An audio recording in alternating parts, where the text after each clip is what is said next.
Well, this is still Report Desk Africa, and we are now in the second half. So if you think you've missed much, well, you have, but we're still here. Anyways, now going to East Africa, where many Kenyans have called President William Ruto Zacchaeus after the biblical tax collector Zacchaeus, who extracted every last penny from citizens' pockets. Now, here's why. On the first anniversary of the administration, which was the 13th of September, Ruto received harsh feedback from some citizens in Kenya. Now, I remember vividly we talked about this on Report Desk Africa when he celebrated 100 days in office. And a lot of people said it was too soon to tell whether or not he was making moves. But now, many people have complained about the rising cost of living in the East African country. And although Ruto came in with many promises of fixing things and the people had high expectations, many still say the president's 1 year in office has been a burden most people cannot bear. Just before we jump into his blessings, there's this song I know from Sunday school. Zacchaeus was a greedy little man. I'm hoping that's not the case with President Ruto. I think that's extreme. I honestly do think that's extreme. But you know, citizens. No, of course. Citizens will be citizens, right? Now we go straight into the topic, and we have someone joining us from Nairobi, Kenya. And he is Executive Director, Global Peace Foundation in Kenya. He's also a public affairs analyst and a journalist. Of course, we're talking about Daniel Juma Omondi. Daniel, thank you for joining us, and a very good evening to you. Hello, Daniel. Hello, good evening. All right, thank you for joining us. Daniel, straight we're going in. First of all, President Ruto, during the campaign, gained some kind of popularity because, at least from here, we know that he was a chicken farmer, and we called him from chicken farmer to a nation's president. But now it seems the name chicken farmer is beginning to lose popularity and people are beginning to call him Zacchaeus. How are the people, coping with this new name? Let me start with that on a lighter note. Thank you very much for having me. And it is true that today is the 1 year anniversary since President Ruto was sworn in. He was sworn in on 13th of September. So exactly 1 year. So yeah, so as you know, the administration was elected based on the promises that they gave the Kenyan people. Campaigned, like you rightfully said, he was probably known as a chicken seller, from chicken seller to the president of the republic. He also campaigned on the hustler narrative. That means that he was going to be able to empower the hustlers, the bottom of the pyramid. He actually rode on what we call the bottoms-up economic model. That bottoms-up economic model has become now the main agenda, the main vision of this administration. It's called the bottoms-up economic transformation agenda, or BETA. So everything that the government has been doing since they were sworn in, they want to anchor it on BETA, on that bottoms-up economic transformation agenda. And they have actually been urging every ministry, even civil society, to benchmark their activities, their programming on that agenda. So unfortunately, since the president came to power, there has been many hits and misses, but he has also been able to do to fulfill some of his achievements. For example, immediately he was sworn into office, he was able to appoint the judges of the Court of Appeal, which the previous administration had refused to appoint. So that was one of the things that he did as soon as he came into office. He also promised that he would be able to give the police independence, financial autonomy, and he was able to do that. He gave the Kenya police, the responsibility for managing their finances. He also promised to give the judiciary, financial autonomy, and he has been able to do that. He also promised something called Hustler Fund. That means that the youth would be able to take loans on their mobile phones, and he was able to of course launch the Hustler Fund, even though the Hustler Fund has not been, it's not easy to the first intake of the loan has been very minimal, but as you pay, you can increase your viability of taking loans. Another thing is on on food and agriculture. The president promised to be able to give, to reduce the price of fertilizer, and he was able to do that from Kenyan shillings, 6,500 shillings, to less than 3,000 shillings. So he has been able to at least fulfill some of his pledges. But of course, as you know, the president has had challenges. He has had several challenges with opposition, opposition that have been trying to basically to cause protests, to also to bring into chaos, bring into disrepute the integrity of the last election. So the president has had to deal with that. He has been able now to agree to dialogue with the opposition. Right now, we can say that the nation is now focusing on other things and not the protests. We was able to convince the opposition to go into dialogue. And right now that is happening. Another problem we have also seen with the administration, of course, is taxation. We have seen, the introduction of several taxes, the 3% housing fund levy, which everyone has to pay. This has had an impact on the salaries of Kenyans.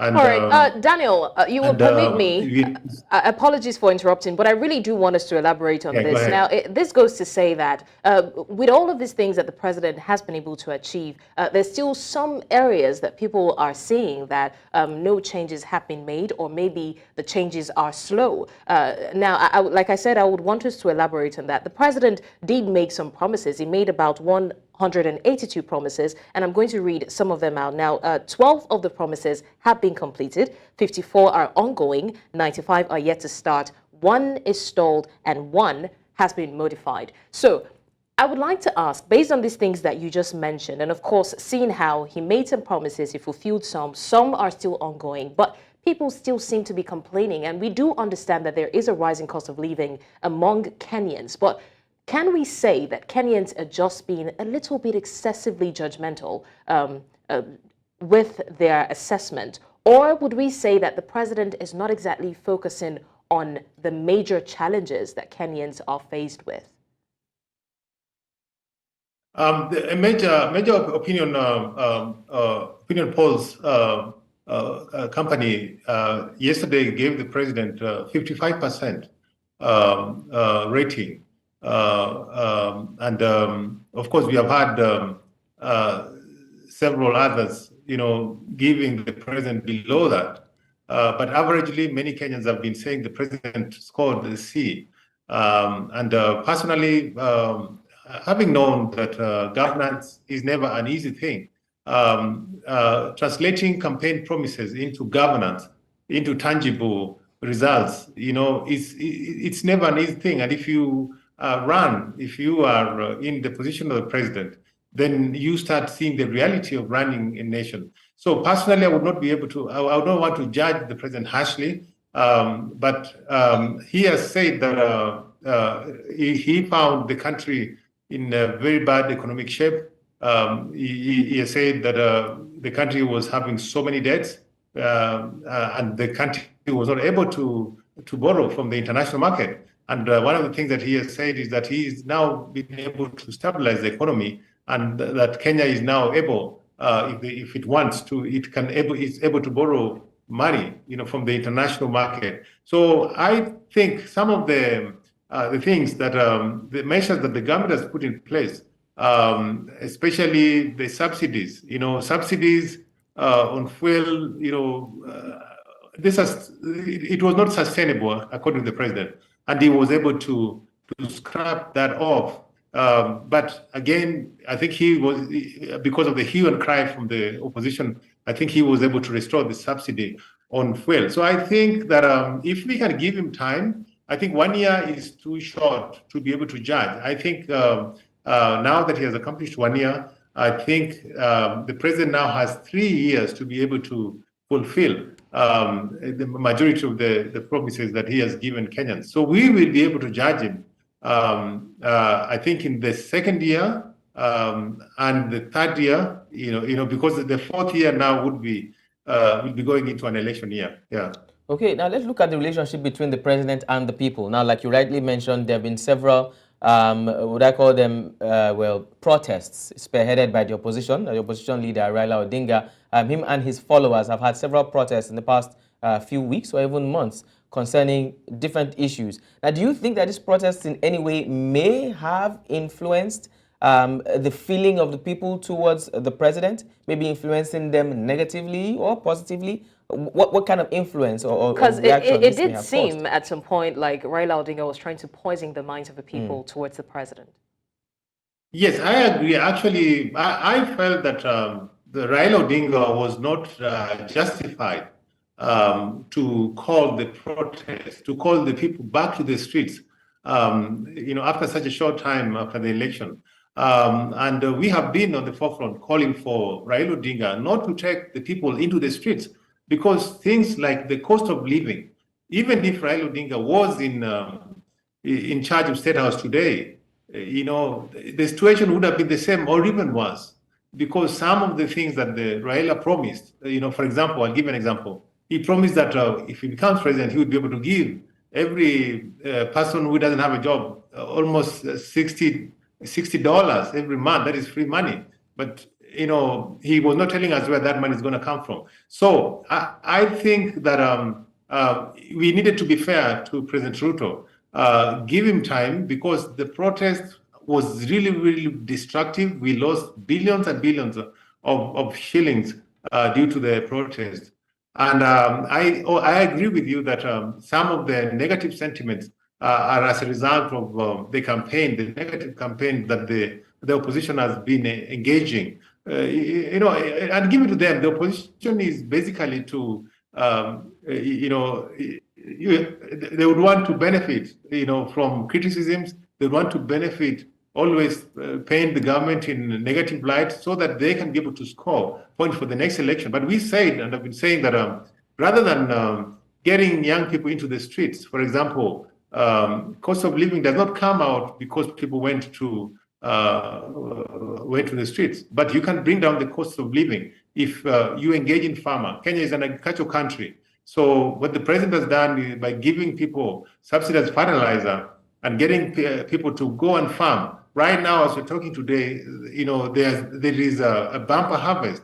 And as a result of the harvest, us being able to grow our own food, that is what brings the cost of food down. So I agree that the protest had an effect, a negative effect in the judgment of the populace.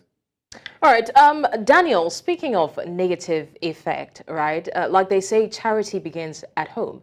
Now, we've seen that Ruto's reputation at home is not exactly so strong. But let's talk about his reputation on the international stage. A lot of people have considered him outside of Africa as a global leader. What is your take on that?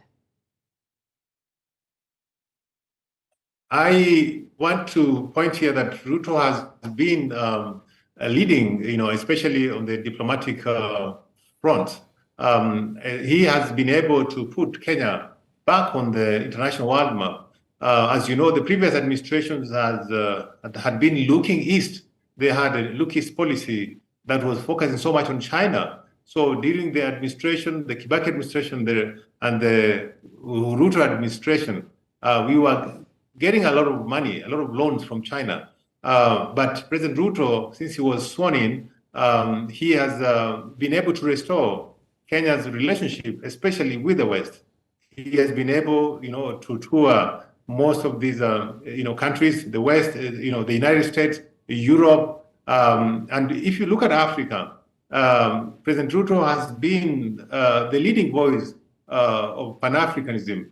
And this we saw last week when he hosted the Africa Climate Summit, where we had more than 23 presidents visiting the country. And it had representations from all over the world. And that we were able to get Africa's voice on climate issues into the world map. So he has been able to say the things that some African leaders have been afraid to say. For example, He's been urging Africans to unite, been urging Africans to, to speak with one voice. He has been urging Africans to get rid of the visas. For example, one of the things that he's been saying is that he would want to have people, Africans and other people, visit Kenya visa-free. Of course, I disagree with him on that. You cannot give free visas, but what he can do, which I think is one of the things that he's probably going to do, is to allow all Africans and to be able to get visas on arrival in the country. Yeah, so the president has been leading on a charm offensive. Even as we talk now, the president is out of the country. He left yesterday. He's going to be speaking at the UNGA, the United Nations General Assembly. The deputy president is also out. So they are out to be able to make friends with the international community so that we can be able to attract more investment into this country. All right, Daniel, thank you so much. And we certainly do hope that if and when Kenya does have visa on arrival, or maybe visa-free, entrance for other Africans. He did say he disagreed, though. Yeah, he said he disagreed. But we do hope that many Africans and people from outside the world, outside Africa, will be able to visit the beautiful country of Kenya. And we also hope to maybe bring you back here again after one more year to talk about the more achievements of President Ruto, hopefully. Thank you so much for joining us once again, Daniel. Thank you, Daniel. Thank you and welcome to Kenya. Thank you so much.